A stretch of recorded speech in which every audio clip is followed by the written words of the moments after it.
Meeting to order, and thank you all for coming. June 20th, 2024. Do we have a motion to come out of closed session?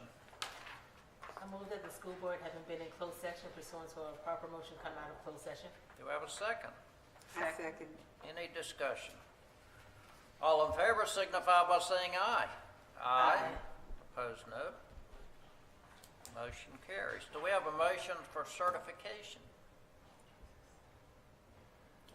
Whereas the Franklin City School Board has convened a closed meeting on this date pursuant to an affirmative recorded vote and in accordance with the provisions of the Virginia Freedom of Information Act, and whereas Section 2.2-3712 Delta of the Code of Virginia requires a certification by the school board that such closed meeting was conducted in conformity with Virginia law. And now therefore be it resolved that the Franklin City School Board hereby certifies that to the best of each member's knowledge, one, only public business matters lawfully exempted by Virginia laws were discussed in the closed meeting to which this certification applies, and two, only such public business matters as were identified in the motion convening the closed meeting were heard, discussed, or considered. I missed part of that. Would you say that one again? I will not. No. We have a motion. Do we have a second? I second. We have a second from Dr. Scott. All in favor signify by saying aye. Aye. Opposed, no. Motion carries. Would you stand for the pledge, please? I pledge allegiance to the flag of the United States of America and to the republic for which it stands, one nation, under God, indivisible, with liberty and justice for all.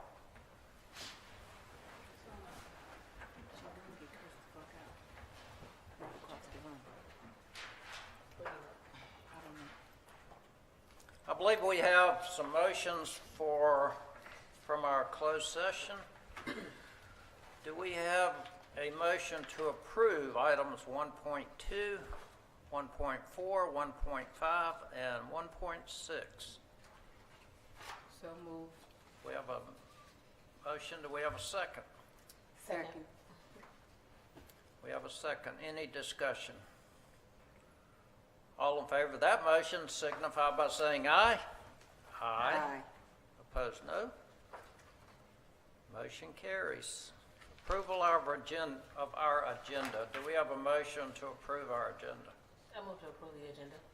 We have a second. I second. Any discussion? All in favor signify by saying aye. Aye. Opposed, no. Motion carries. Roll call. Ms. Davis, please. Ms. Council, Ms. Boone, Am I allowed to say something now? here. Ms. Parker, Here. Ms. Scott, here. Mr. Holt, Here. Dr. Carter. Here. Thank you. We have a quorum. Item 3.1, minutes from our January 18th, 2024 meeting, a second reading. We also have under 3.2, meeting minutes for February 1st, 2024, under a second reading. Do we have a motion to approve those two minutes? I recommend that we approve. Do we have a second? Second. Any discussion? All in favor signify by saying aye. Aye. Opposed, no. The rest are Motion first carries. readings. The rest are first readings.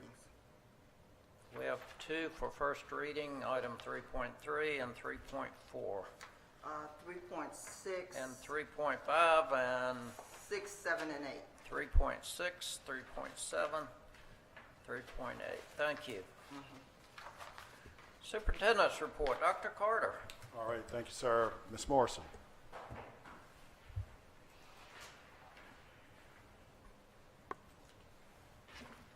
evening. This evening, I wanted to bring to you a projection of June financials. This first slide is our general fund.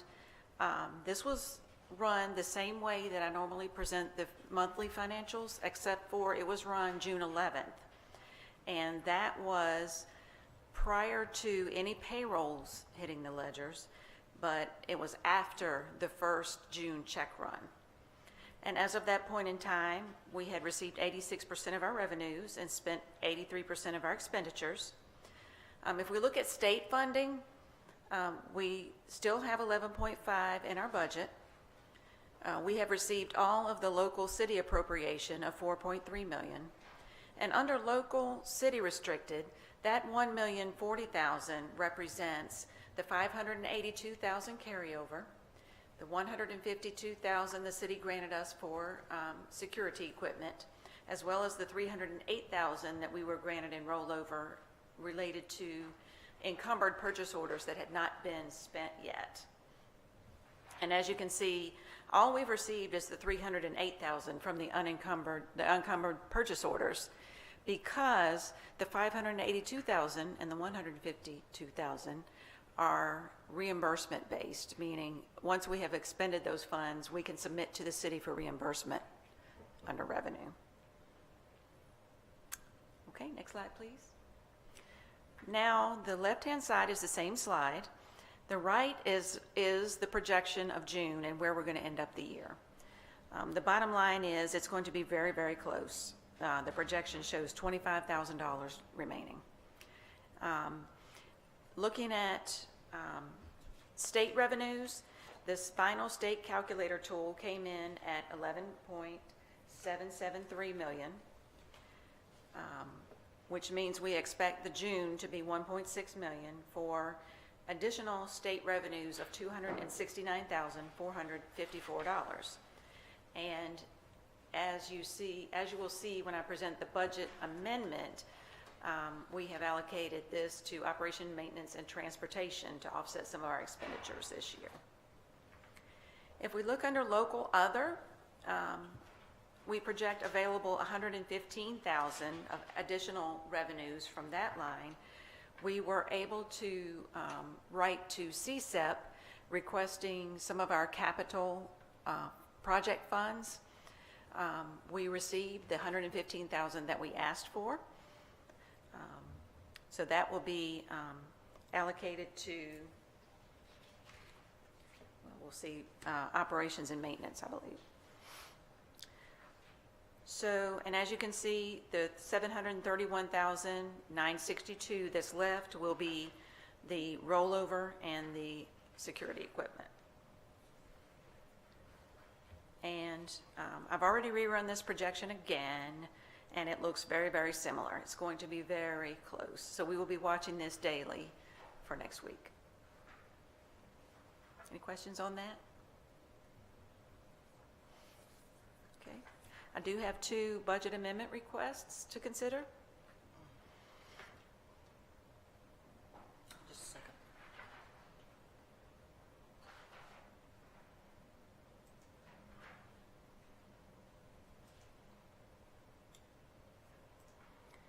The first one is the one I was referencing, to record the final fiscal year 2024 state funding increase of $269,454.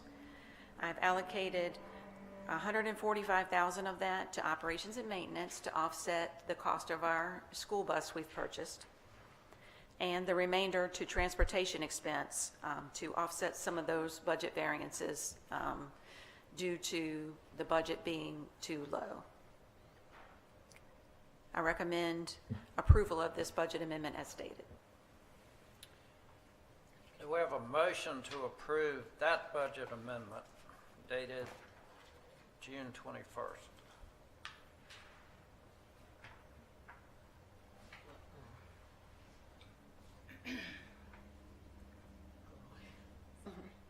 Can we go back to that last one that she just spoke on?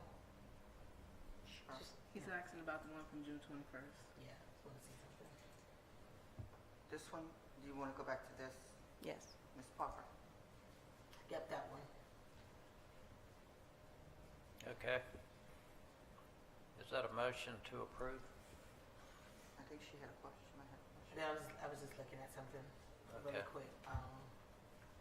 I'd be glad to entertain any questions about it. I just want to make sure I had heard it right, sorry. So we just distributed these that increase between transportation and ops and maintenance, right? Yes, ma'am. That was okay. I thought I had misheard something. Okay. I make a motion to approve it.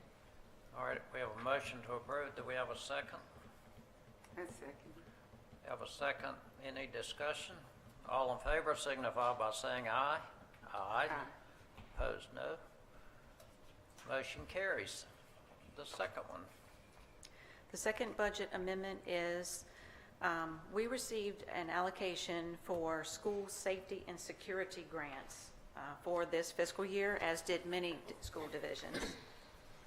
And we're proposing to spend that on classroom cameras, additional vape detectors, additional AED units for the nurses, and cameras for vehicles in our fleet that regularly transport students. That would be $139,290.16. And I recommend approval of this budget amendment. Do we have a motion to approve the amendment for safety and security resources? So moved. Second? Second. Any discussion? All in favor of that motion signify by saying aye. Aye. Opposed, no. Motion carries. Thank you. Dr. Walters.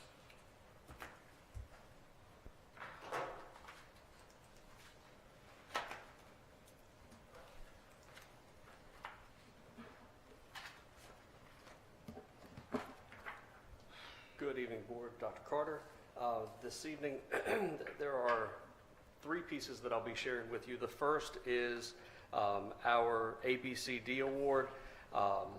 Again, with our partnering with Garland, our recipients are receiving a $50 Amazon gift card, just as a thank you for really going above what we ask of them. And this month, we're recognizing Miss Sandra Bryant. Ms. Bryant is an integral part of our custodial team and has been in each of the schools where she has served. But it's not just the cleanliness and the maintenance of our schools that make Ms. Bryant exceptional. It's the positive attitude, the friendly smile, and the willingness to go above and beyond that truly sets her apart. She takes the time to get to know students and staff, always offering a kind word or a helping hand. A recent example of her exceptionality is a stint at SP Morton. Ms. Bryant was asked to step in near the end of the year to address an unexpected staffing change. She eagerly accepted the opportunity to return to the elementary school with the understanding that she would return to FHS at the end of the school year. The school community noticed a change on her first day there and quickly attributed it to Ms. Bryant. She constantly looks for ways to ensure that our students and staff have the opportunity to learn and work in a safe and healthy environment, and all with a smile. Thank you, Ms. Bryant, for going above and beyond the call of duty. We're going to make sure that she receives her certificate and her gift card. Great.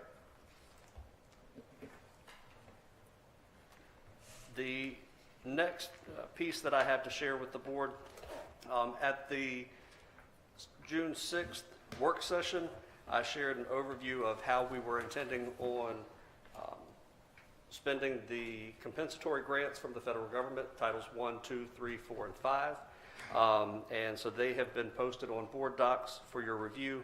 And this evening, I'm here to answer any questions that you might have about those grants and seeking your approval to submit those to VDOE prior to July 1st.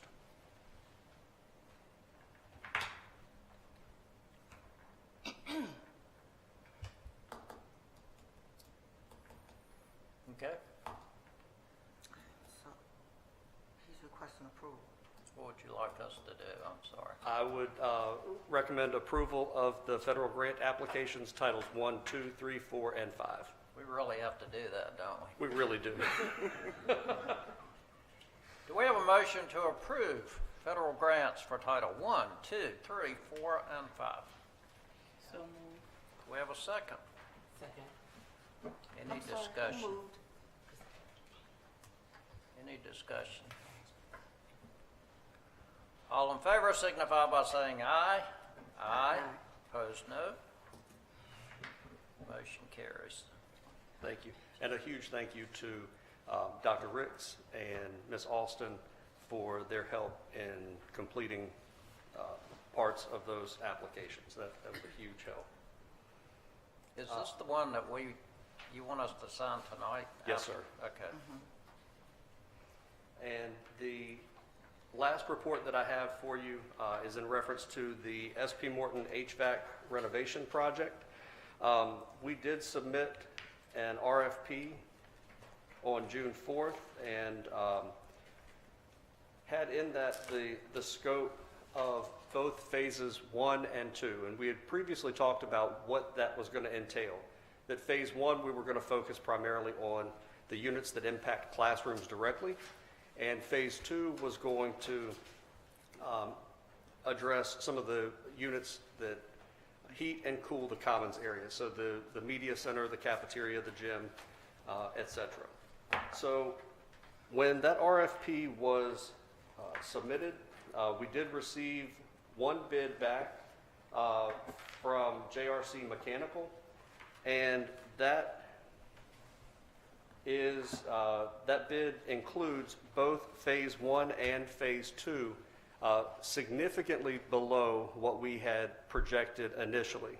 And so JRC's bid was $683,699, and it is proposed that we fund this project with the previously provided carryover from City Council, and we're going to supplement that with the school construction assistance funding that we received earlier this year.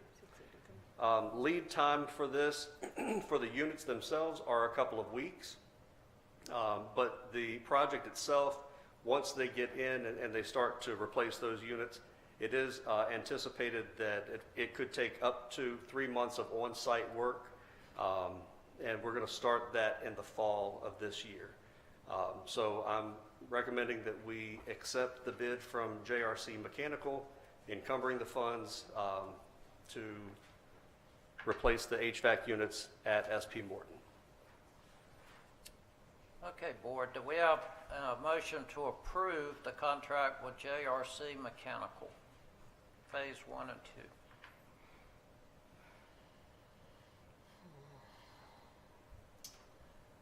So moved. We have a second.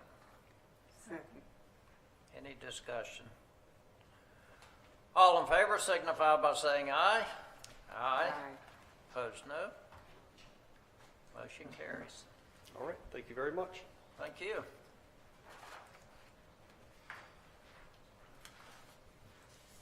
Ms. Tompkins.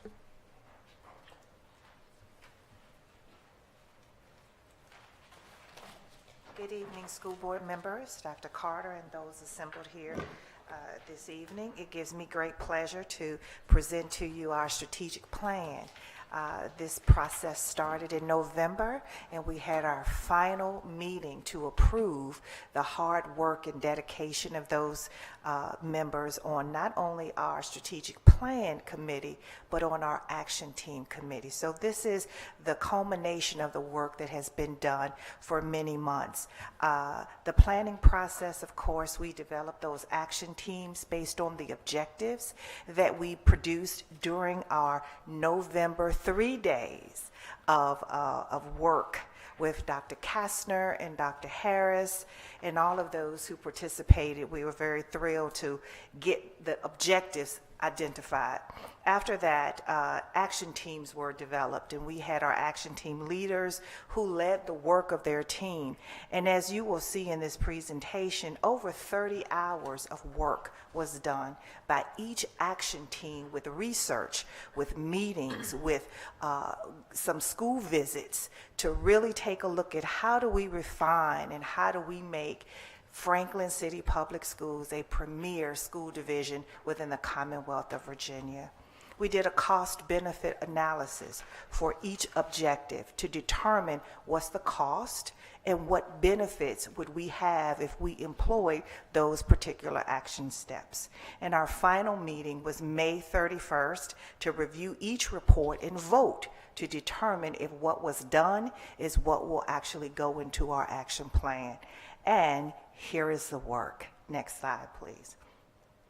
I'm not going to read all of our belief statements, but this is what happened. These are the belief statements that anchored us in the work of the strategic plan, about us believing that each student will reach their highest potential. How are we going to get there? Each action team provided a roadmap for that. Next slide, please. And here's our final mission statement. So once we finish this meeting tonight, our mission statement will change to reflect the strategic plan's work and vote. The mission of Franklin City Public Schools is to be a premier school division that encourages community partnerships, hands-on learning, and real-world experiences for all students. Franklin City Public Schools will promote high academic standards, social emotional development, and research-based practices. Franklin City Public Schools is dedicated to accelerating, innovating, and transforming the educational experience, and will recruit, develop, and invest in a diverse workforce and provide a safe and supportive environment for all. So these are based on our belief systems. This is the mission statement for Franklin City Public Schools. Next slide, please. Here are our objectives. And as you can see, each objective had an action team leader. And then I won't read all of this because in the subsequent slides, you're going to see more work dedicated to these specific goals. But our goals were, our objectives rather, were the social emotional support, safe learning environment. We want to thank Dr. Elliott for being the action team leader for that particular group. Stakeholder partnerships, our action team leader was Ms. Harrison, who did a great job of working and galvanizing her team as well as the rest of our action team leaders. Instruction academics, action team leader, Ms. Mahoney. Next slide, please. Recruiting, retaining, developing high-quality staff. We want to thank Mr. Phelps for his leadership in that role. And for technology, Dr. Walters was our action team leader. Fiscal responsibility sums up itself, and so we did not need to have an action team leader for that particular objective. Next slide, please. So here are each of our objectives. As you see, social emotional supports.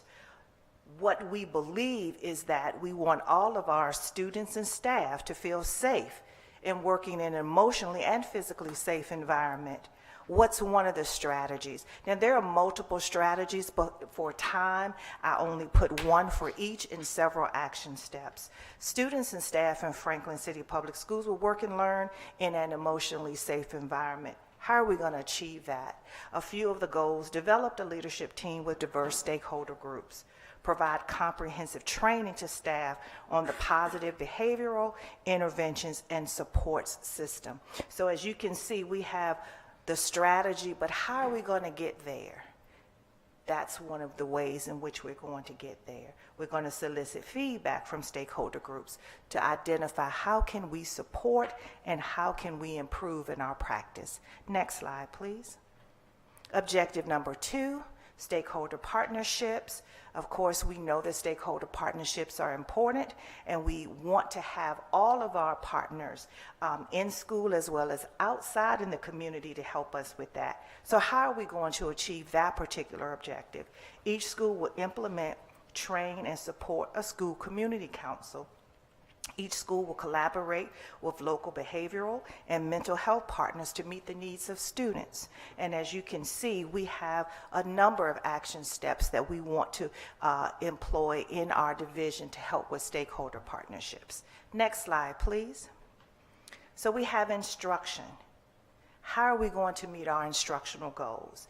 Establish strategies that will enable students to engage and interact in instructional activities that provide diverse learning styles, incorporate real-world applications, and encourage critical thinking. The first thing that we have to do if we want to encourage, we want to provide real-world experiences, is that we have to adopt and modify our pacing and curriculum guides for each content area and provide resources for teachers to use and model those expectations within the classroom through our coaches. Next slide, please. The recruitment, retaining, and developing high-quality staff. We want to make sure that we have strategies where we're recruiting and retaining high-quality staff at each school and central office. One of the ways in which we want to do that is to expand our Grow Your Own program and tap into local talent with students who have, stakeholders who have college degrees. Expand the new teacher and mentor programs to support new students, new staff to the school environment. And we also want to market the division's programs like Wellness Fridays and Enrichment Fridays. That's a great marketing tool to draw folks to our school community. Next slide, please. And then our final objective is technology.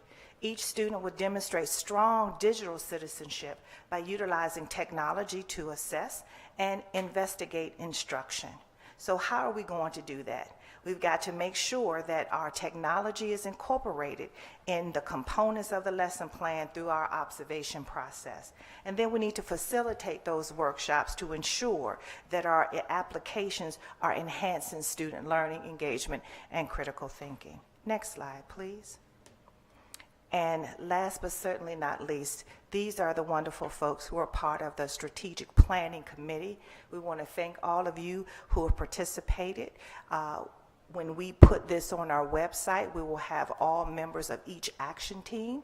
I know Mrs. Parker was a part of our action team, as was Mr. Holt, and we appreciate your support and help. So all of this will be on our website with the full scope of the strategic plan. Thank you. Any questions? And of course, here's a picture. When do you think we'll have a printed copy of this that we can distribute?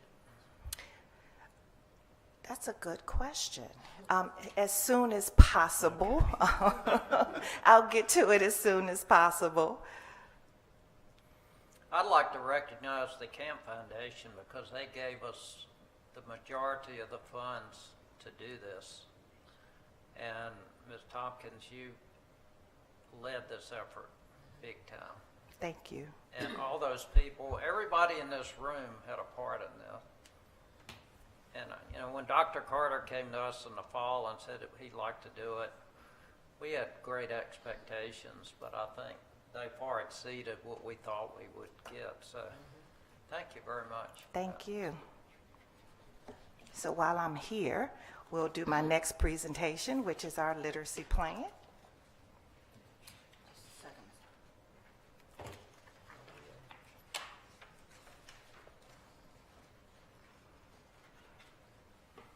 That second one, yes, ma'am. I'm trying to get my mouse to move Oh, towards okay. it. Thank you. So this is our Virginia Literacy Plan. We are required by the Virginia Department of Education as well as legislation to present a literacy plan for our division, how we plan to use evidence-based strategies to ensure that our students in grades K through 3 is the target area to ensure that they are reading on grade level, at least by the 3rd grade. The legislation eventually goes through grade 8, but the focus for this work is in grades K through 5. However, with the wonderful work of our literacy team, we are already prepared to implement K through 8, even though we don't have to implement the 6 through 8 until a year later, but we are already prepared and have systems and processes in place for that. So I'm very extremely proud of this plan. Next slide, please. So there are several literacy components that we had to identify in the plan, and this plan has to be approved by this board as well as submitted to the Virginia Department of Education by July 1st. And here are the components. We have to do a Section 1 planning for comprehensive communication. How are we selecting high quality instructional materials? How do we ensure that the Virginia Literacy Act has evidence-based reading training? Monitor student success and progress, assessing division level progress, and then how do we engage our parents, caregivers, and the community? Next slide, please. This is our literacy vision. Franklin City Public Schools has a commitment to excellence in literacy education that is rooted in the belief that proficient reading, writing, and communication skills are fundamental to success in school and beyond. We further believe that Franklin City Public Schools strives to cultivate a culture of literacy that celebrates diversity, fosters curiosity, and inspires lifelong learning. So that's our vision, and this anchored us into the work that went into this plan. Next slide, please. So Section 1, how are we planning for comprehensive communication? We have some professional development that started already on June the 17th, where we had our teachers, our K through 6 teachers, go through our letters training, which is an evidence-based training practice to teach our teachers as well as our administrators, how do students learn to read? Most people think that reading it comes natural. Speaking comes naturally. However, reading, there's brain research that we now know that requires students to have explicit instruction in phonics, phonological awareness, and phonemic awareness to understand how sounds and letters make words. It ultimately makes sentences and allows a student to read. So we have to have a robust plan. So we have rolled out some work that has already begun here in Franklin City Public Schools. Our reading specialists had to go through professional development for reading specialists, and they did that work through Canvas modules that were required by the Virginia Department of Education.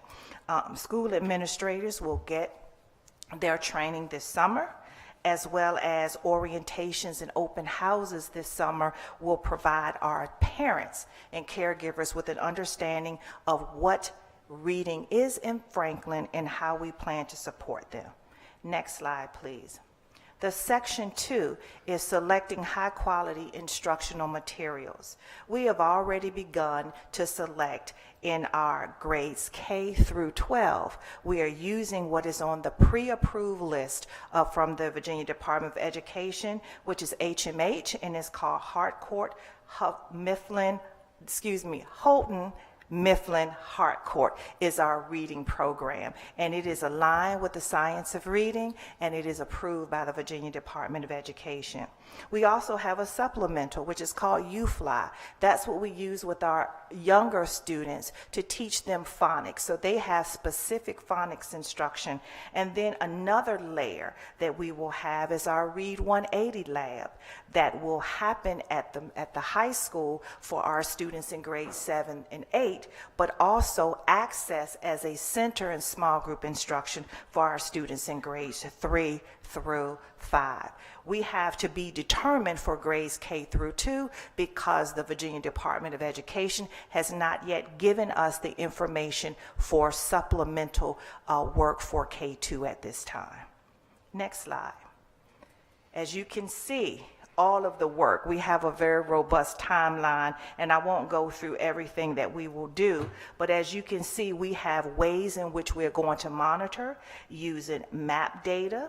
We're going to use letters data. We're also going to use our other work, like the growth assessments that are provided by VDOE, to determine where our students are. So we will know at any given time where our students are and what their deficiencies are and how we're going to support them. Next slide, please. And as you can see, we're going to monitor weekly our UFly assessments, our screeners which is PALS, is now VALIS. The Virginia Language and Literacy Screener now is what it will be called, and we will assess our students in grades K through 3, beginning, middle, and end of the year. And of course, there are formative assessments, quarterly benchmark assessments, and growth assessments in SOL. So we'll know a long time before SOLs how our students are performing in literacy. Next slide, please. Assessing division level progress. We're going to do that through classroom walkthroughs, where we will work with principals, assistant principals, and our reading specialists to ensure that the science of reading expectations are being met through observations and feedback. We will also have usage reports from all of our programs to show us whether or not our teachers are using it or if more training is needed. We will also use the Virginia Tiered System of Support, which is VTSS, to work with those teachers as well as our staff to make sure that all that is within this act is happening here in Franklin. Next, please. I'm sorry. That's okay. So as you can see, we have to also engage our parents. That's why we'll have family literacy nights, where we will have activities to ensure that our families know how to engage their students. We will also continue our collaboration with the Early Childhood Western Tidewater to provide literacy and outreach resources. Next slide, please. And these were the members of our Franklin City Public Schools literacy team. As you can see, we had our reading specialists, our teachers, and administrators as a part of this work. So I will happy to entertain any questions, but I ask that you approve this plan for submission to Virginia Department of Education. Yes? I just have a quick question. So I know we're ahead of the power curve with, because it goes through 8th grade, right? From pre-K through 8th grade. So on the slides, we discussed pre-K what through 5th. So how are we going to monitor that 8th grades? Are we going to implement that now, or are we still going to wait? The additional No, for- no. The 8th grade will also have the usage reports from Read 180. We also will have those benchmarks that they will have, and they also take a growth assessment in 8th grade. So they will have a growth assessment from Virginia Department of Education in reading as well as in math. So we have multiple layers that we are required to provide, and they will be using the HMH, which is the Houghton Mifflin Harcourt. So we already have those assessments in place for grade 8. We're not waiting. Any other questions for Ms. Tompkins? We have a motion to approve the strategic plan as presented.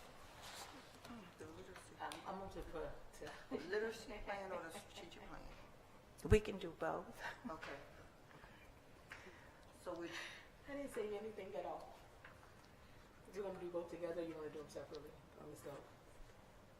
That's the thing. You want to do them separately? You want to do them separately, or you want to do them together, strategic plan and the... We can do them separately or together, whichever you prefer. What do you prefer? Let's do them separately. So, All right.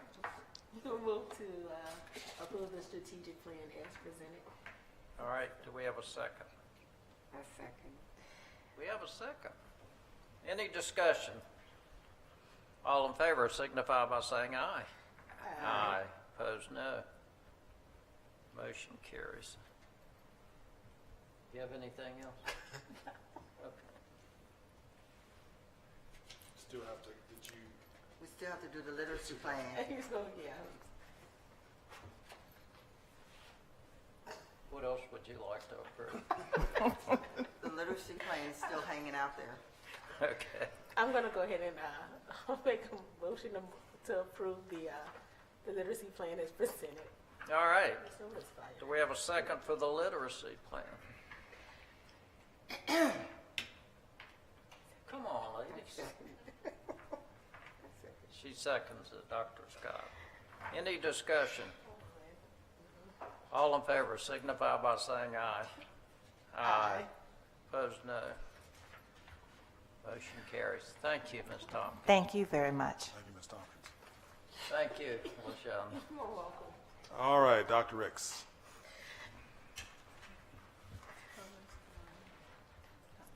Good evening, everyone. Good evening. And following that great news, we have some additional great news, attendance.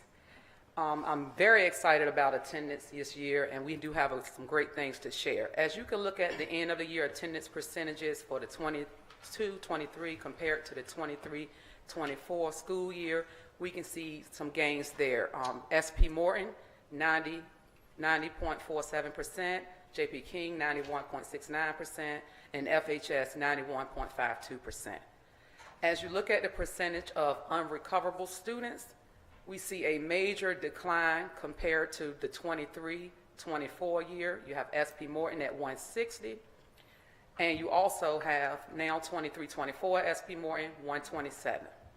And as you can see in parentheses, that is a 22% there for SP Morton. JP King, you can see 51, the 22-23 year, 23-24 school year, you see 44. You see 11 numbers difference there. FHS, you have 118, and now for this year, 23-24, you have 107, and you see a nine difference there. And as you see with SP Morton and JP King, we are at R10, which is, as you can see at the bottom, it was 10% reduction in attendance with SP Morton and JP King, which puts us at a level 2 for attendance in those two schools. FHS, we have made tremendous gains with students being able to recover instruction by participating in the SOL academies and also after-school tutoring, which also put us at a level, will put us at a level 2 for attendance at FHS. So we are moving forward. Next slide, please. All right, so some attendance highlights for the 23-24 school year. As you can see, we did not, and this is tremendous here, we did not have a single day with attendance in level 3, which was less than 75% of attendance across the division. We are continuing to build relationships with the court services and DSS. Now we also have myself and Ms. Phillips, who goes and sit down with the judges and also other attendance and truancy officers across Region 2, where we meet every 5th Friday and sit down and have those discussions with our local judges. So that is something that we've added as well, and working through different strategies to close attendance gaps. The flexible instruction, which the state has given us this year to be able to recover absenteeism, we have, as you can see, the minutes there across the division, 500,000 minutes of flexible instruction, which equates to more than 3,500 days recovered. And we also seen a major excellent reduction in chronic absenteeism at the elementary school. Moving forward, again, we will continue to have our 2 full-time truancy officers. We have school-based attendance team meetings bi-weekly at each school. We also have enhanced teacher practices and promoting attendance within the classroom environment. Again, our efforts with Department of Social Services and the court system, continuing to enhance those procedures and processes to make sure that we increase the consistency and efficiency across the division. Our hats off to Dr. Carter for allowing us to have the FCPS Attendance Incentive Program. We really had the community involved and the students involved and the teachers throughout the year quarterly with that, and that has been a great program that we've been able to implement. We are going to continue a plan for students in K through 12 to be able to provide more flexible instruction as we go into the next school year. And we also have our family engagement team, Ms. Blue and Ms. Murphy, who's definitely working to track students with attendance and discipline challenges early so that we can provide wraparound services for the students and those families. Our average daily membership attendance, as you can see, March 30th, 2023, we had 966 K through 12. March 30th, 2024, we currently at 968 K through 12. Pre-K population is 64. 11 students are funded with special education, and 53 are Virginia Preschool Initiative funding. So that is our update for attendance. And I would like to take a moment to thank this team, Ms. Phillips, Ms. Becerra, Ms. Blue, Dr. Tyndall, Ms. Stratton, Dr. Elliott, all school-based administrators, school counselors, and Ms. Boone Johnson, who've been in the schools. They team up together doing home visits, meeting with families with attendance plans. I wanted to name them all because this has really been some great work this year, and they're at it daily, bi-weekly, weekly, knocking on doors as teams, and that's the kind of support we need, and that's the team that we need in student services, and I'm proud of the team. Thank you. It's obvious that so many people work very hard to accomplish this, so thank you very much, Dr. Ricks. Thank you. All right, Chairman Holt, that concludes my superintendent's report. Thank you, sir. We have no citizens' time sign-ups. We'll go to board business. I have one item. I thought our end-of-year award ceremony Tuesday was excellent. There was a lot of enthusiasm. A lot of deserving people got awards. It was just a really good way to end the year. So thank you, everyone, for work on that.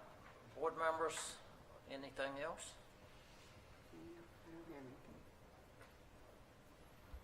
I think our next meeting is probably going to be July the 18th, but we'll get the word out on that.